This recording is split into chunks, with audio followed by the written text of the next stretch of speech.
Next काय बघणार आहे आपण, फिशर कोहरन थेरम.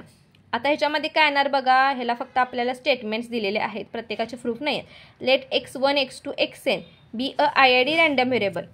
आणि त्यानंतरनं काय सांगितलं आहे त्यांनी, एक्स हा फॉलो काय करायला normal mu comma sigma square, म्हणजे एक्स हा follow normal mu comma sigma square केला आहे. त्यानंतर आयत ऑब्झर्वेशन घेतलेत, एक्स आय फॉलोज काय करणार हो, normal mu constant comma sigma i square, i is equal to 1 to up to sworn N.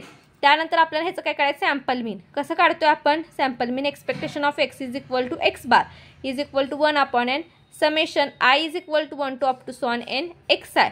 त्यानंतरनं variance and sample variance कसं काढणार आता आपण, ही काय झाला, हा एस स्क्वेअर घेतला म्हटल्यानंतर तो काय झाला आपला सॅम्पल व्हेरियन्स. पॉप्युलेशन व्हेरियन्स असतात तो कसा रिप्रेझेंट करतोय आपण, नॉर्मलचा सिग्मा स्क्वेअरनं रिप्रेझेंट करतोय. हा कसा येणार, 1 upon N minus 1 summation I is equal to 1 to up to sworn N I.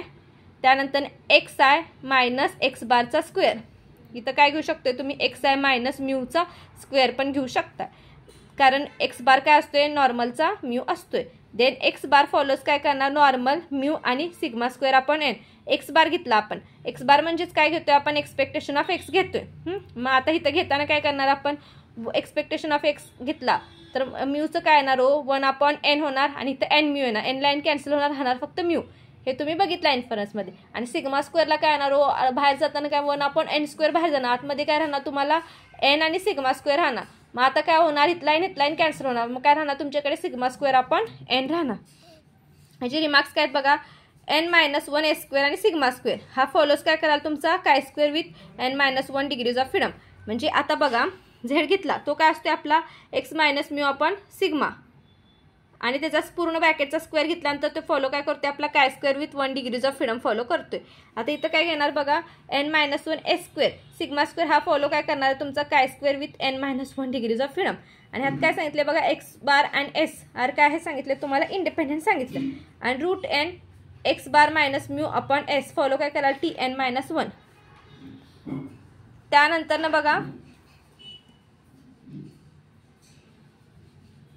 T distribution follow काय करते तुमचा, टी डिस्ट्रीब्युशन फॉलो काय करते,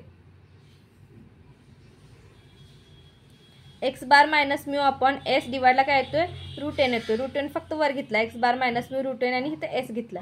इफ काय येणार x1 x2 xn are IID normal mu sigma square random variable आणि y1 y2 yn are IID normal with mu 2 आणि sigma 2 square.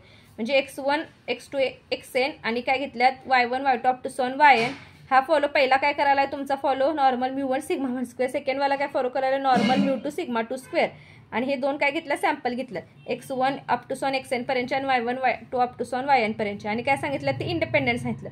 मग एफ डिस्ट्रीब्युशन कसं काढतोय आपण, दोन्ही व्हेरियन्सचं काय घेतोय आपण प्रोपोर्शन घेतोय. म्हणजे इथं काय येणार बघा s1चा स्क्वेअर डिवायडेड बाय सिग्मा 1चा स्क्वेअर s2चा स्क्वेअर डिवायडेड बाय सिग्मा 2चा स्क्वेअर. सिग्मा 1 सिग्मा 2 काय होणार आहे इज इक्वल टू सिग्मा घेतला कॅन्सल होणार, राहणार फक्त काय s1 आणि s2चा स्क्वेअर राहणार. फॉलो काय करणार तुमचा fm minus 1 n minus 1 in particular sigma 1 sigma 2 then s1चा स्क्वेअर s2चा square is also fm minus 1 n minus 1. आता दोन ह्याच्यासाठी दोन सॅम्पल घेतले असतील तर काय होणार x bar minus Y bar minus काय घेतोय एक्स मायनस म्यू, म्हणजे काय होणार x bar minus Y bar minus mu 1 minus mu 2. इथं काय येणार तुमचं एम मायनस 1 s1चा स्क्वेअर सिग्मा 1चा स्क्वेअर एन मायनस 1 हितल्यानुसार घेतले बघा M minus 1 s1 square sigma 1 square. त्यानंतर काय होणार N minus 1 s2 square sigma 2 square. ह्याचा काय येणार तुमचं पूर्ण ही काय टर्म येत्या स्क्वेअर रूटमध्ये येत्या. आणि पुढची काय आली बघा m plus N minus 2 sigma 1 square upon m minus sigma 2 square upon n. Follow काय करायला आहे t M plus N minus 2 हे फॉलो करायला लागला. इन पर्टिक्युलर आता इथं काय घेतलं आपण sigma 1 sigma 2 is equal to sigma घेतलं तर काय होणार x bar minus Y bar minus mu 1 mu 2 डिवाइडला काय होणार इथं हाफ होतं त्याला स्क्वेअर रूटमध्ये घेऊ शकतो minus m1 m minus 1 s1 square sigma 1 square plus n minus 1 s2 square sigma 2 square. इथं काय आलं तुमचं पूर्ण ह्याचं सिग्मा 1 सिग्मा 2 गेल्यानंतर इथं एन होणार इथं एम होणार. मग राहणार काय एम प्लस एन आणि इथं डिवाइडला काय होणार एम एन येणार. ते एम एन फक्त इथं घेतले M plus N minus 2 M plus N follow काय T M plus N divided minus 2 हे फॉलो करायला आले. त्यानंतर काय फॉलो करणार बघा एक्स बार स्क्वेअर आणि वाय बार मायनस वाय बार काय फॉलो करणार नॉर्मल. एक्स बारसाठी μ1 ह्याला μ2 ह्याला काय ना sigma 1 square divided by m plus sigma 2 square divided by n. ह्याच्यामध्ये म्हणजे व्हेरियन्सच्या टर्ममध्ये त्याचा काय अफेक्ट होत नाही, त्यामुळे आपण मायनस करत नाही, तिथं प्लसच घेतोय. त्यानंतर काय येणार बघा m-1 s1 square sigma 1 square plus n-1 s2 square sigma 2 square. Follow काय करायला आहे तुमचा ही टर्म म्हणजे n-1 s1 s square sigma square coy square with n-1 degrees of freedom follow करत होता. तिथं काय होणार m प्लस हा n आणि हे दोन्हीचं मिळून काय होणार -2 फॉलो करणार. And there are 2 are independence. आणि ह्याच्यामधले जे तुम्ही घेतलाय ते सगळे काय आल्या तुमचे व्हेरिएट काय आल्या म्हणजे जे सॅम्पल्स घेतल्यात ते कसे आहेत तुमचे इंडिपेंडेंट आहेत. In a sampling from symmetric distribution X bar आणि S square and uncorrelated sampling from symmetric जेव्हा सिमेट्रिक डिस्ट्रीब्युशन येणार त्यावेळेस एक्स बार आणि एस स्क्वेअर हा काय असतो अनकोरिलेटेड असणार. Sampling from bivariate normal distribution let x1 y1 x2 y2 xn y1 हे जॉईंटमध्ये घेतलेलं आहे. Be a sample from bivariate normal population with a parameter.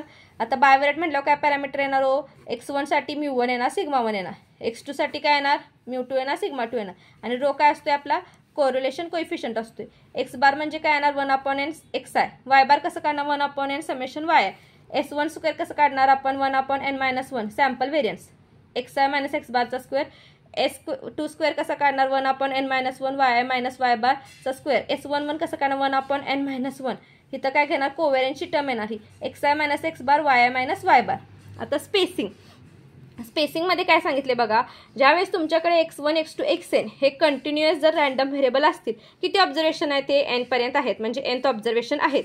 त्यानंतर आपल्याला काय सांगितले याची ऑर्डर स्टॅटिस्टिक्स म्हणजे काय घेणार आपण x1 x2 up to so on xn घेणार. आणि काय सांगितले त्यांनी जेवढे तुमचे एक्साइज आहेत हे कसे आहेत सगळे इन्क्रीजिंग ऑर्डरमध्ये आहेत. आणि स्पेसिंग म्हणजे काय सांगितले की difference between 2 successive order statistics म्हणजे 2 ऑर्डर स्टॅटिस्टिक्स ज्यामधला जो काही असेल तो डिफरन्स असेल तो म्हणजे आपला काय असतोय स्पेसिंग असतोय. मग टी आय मग आता काय ना तुमचे x1 x2 xi up to so on xn आणि xiच्या नंतरचं ऑब्झर्वेशन म्हणजे काय आलं xi+1 मायनस xi हा म्हणजे काय झाला आपला स्पेसिंग झाला. त्यानंतर नॉर्मलाइज्ड स्पेसिंग ह्यात काय दिले बघा let x1 x2 up to so on xn from continuous distribution with nth observation then its order statistics is x1 greater than म्हणजे x1 लेस कशापासून आहे x2 पासून आहे अप टू सॉन xn पर्यंत. आणि ह्यातले जेवढे तुमचे xiचे ऑब्झर्वेशन आहेत ते कसे आहेत तुमचे इन्क्रीजिंग ऑर्डरमध्ये आहेत. नॉर्मलायझर स्पेसिंग कधी म्हणणार आहे आपण ज्यावेळेस काय होईल की dividing each spacing by the total range और टोटल सॅम्पल. आता हे डिवाइड कशाला पाहिजे तुमचे टोटल रेंज असेल किंवा टोटल सॅम्पलने डिवाइड असेल. आणि डी आय म्हणजे काय झालं स्पेसिंग झालं म्हणजे 2 सक्सेसिव्ह ऑर्डरमधला काय झाला हा डिफरन्स झाला आणि तिथं काय आली टोटल रेंज आली किंवा टोटल त्याचं सॅम्पल आले. ते कसं डिनोट केले बघा सॅम्पलला काय होणार टोटल जेवढे एन पर्यंतचे जेवढे डीजेचे जेवढे ऑब्झर्वेशन आहेत तेवढे खाली आले आणि वरचं काय आलं तुमचं स्पेसिंग ऑब्झर्वेशन म्हणजे 2 सक्सेसिव्ह ऑर्डरमधला काय असेल डिफरन्स आला. आता एक्सपोनेन्शियलच्या केसमध्ये कसं सांगणार बघा x1 x2 xn हे काय दिल्यात रँडम सॅम्पल दिल्यात हे nth ऑब्झर्वेशन आहेत. फॉलो काय करायला IID म्हणजे पहिला पाहिजेत काय ते इंडिपेंडेंट आणि आयडेंटिकल पाहिजेत.